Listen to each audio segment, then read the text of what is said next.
ദാവീദിന്റെ വിശിഷ്ട സന്താനം. ദൈവം മനുഷ്യനായി അവതീർണനാകുവാൻ തിരുമനസ്സായി. എന്നാൽ മാനവരാശിയിൽ നിന്ന് ദൈവം ഇസ്രായേൽ ജനതയെ അവിടുത്തെ ആഗമനത്തിനു വേണ്ടി തെരഞ്ഞെടുത്ത് ഒരുക്കിക്കൊണ്ടുവന്നു. അവിടുന്ന് അബ്രാഹത്തെ തെരഞ്ഞെടുത്ത് അദ്ദേഹവുമായി ഒരു ഉടമ്പടി ചെയ്തു. അദ്ദേഹത്തിന്റെ സന്തതിയിൽ ലോകത്തിലെ സകല ജനപദങ്ങളും അനുഗ്രഹീതരായിരിക്കുമെന്ന് അരുളി ചെയ്തു. അബ്രാഹത്തിന്റെ സന്താന പരമ്പരയിൽ നിന്നും ദൈവം യാക്കോബിനെ സവിശേഷമായി തിരഞ്ഞെടുക്കുന്നു. അദ്ദേഹത്തെ അനുഗ്രഹിക്കുകയും ഇസ്രായേൽ എന്ന് അഭിസംബോധന ചെയ്യുകയും ചെയ്തു. അദ്ദേഹത്തിന്റെ പുത്രന്മാരാണ് ഇസ്രായേൽ ജനത. അവരെ ദൈവം സ്വന്തം ജനമായി തെരഞ്ഞെടുത്തു. ഇസ്രായേലിലെ മറ്റ് വംശങ്ങളിൽ നിന്നും അവിടുത്തെ വേർതിരിച്ച് അനുഗ്രഹിച്ച് ഉടമ്പടി ചെയ്ത് ദൈവജനമാക്കി. യാക്കോബിന്റെ പുത്രന്മാരിൽ തന്നെ യൂദായെ ലോകപരിത്രാതാവിന്റെ വംശമാക്കി ഉയർത്തി. അവരിൽ പ്രധാനി ദാവീദ് രാജാവായിരുന്നല്ലോ. ദാവീദിന്റെ ഗോത്രജനായിരുന്നു നമ്മുടെ പിതാവായ മാർ യൗസേപ്പ്. ദൈവത്തിന്റെ സവിശേഷമായ സ്നേഹം വിശുദ്ധ യൗസേപ്പിൽ പ്രകടമാകുന്നുണ്ട്.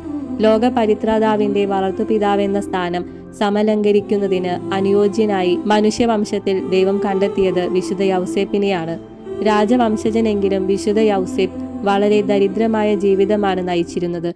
അദ്ദേഹം ലൗകിക സമ്പത്തിനേക്കാൾ ആധ്യാത്മിക സമ്പത്തിനെ വിലമതിച്ചിരുന്നു. ദൈവപരിപാലനയിൽ അവിടുന്ന് ലോകപരിത്രാതാവിന്റെ ആഗമനത്തിനു വേണ്ടി മാനവകുലത്തിന്റെ പാപത്തിനു ശേഷം കളമൊരുക്കിയത് ദൈവമാതാവായ പരിശുദ്ധ കന്യകയെയും അവിടുത്തെ വിരക്ത ഭർത്താവും ദൈവകുമാരന്റെ വളർത്തുപിതാവുമായ മാർ യൗസേപ്പിനെയും തെരഞ്ഞെടുത്ത് സവിശേഷമായ ദാനങ്ങൾ നൽകി അനുഗ്രഹിച്ചുകൊണ്ടാണ്. ദൈവമാതാവായ മറിയത്തിന്റെ വിരക്ത ഭർത്താവെന്നുള്ള സ്ഥാനത്തിനും ദാവീദ് രാജവംശജരിൽ ദൈവം തെരഞ്ഞെടുത്തത് മാർ യൗസേപ്പ് പിതാവിനെയാണ്. അതും അത്ഭുതാവഹമായ ഒരു സ്ഥാനമാണെന്നുള്ളത് നിസ്തർക്കമത്രേ. ദൈവം നമ്മെ ഓരോരുത്തരെയും പ്രത്യേക ദൗത്യ നിർവഹണത്തിനായി തെരഞ്ഞെടുത്തിരിക്കുന്നതനുസരിച്ച് ജീവിക്കുമ്പോൾ മാത്രമേ നാം വ്യക്തി സാഫല്യം പ്രാപിക്കുകയും നമ്മുടെ ജീവിതം ധന്യമാവുകയും ചെയ്യുകയുള്ളൂ. ശരിയായ ദൗത്യബോധം ഉണ്ടെങ്കിൽ വൻ കാര്യങ്ങളിൽ പ്രവർത്തിക്കാൻ സാധിക്കും. അപ്പോൾ ജീവിതം കൂടുതൽ ഹൃദ്യവും മനോഹരവുമാകുന്നതാണ്.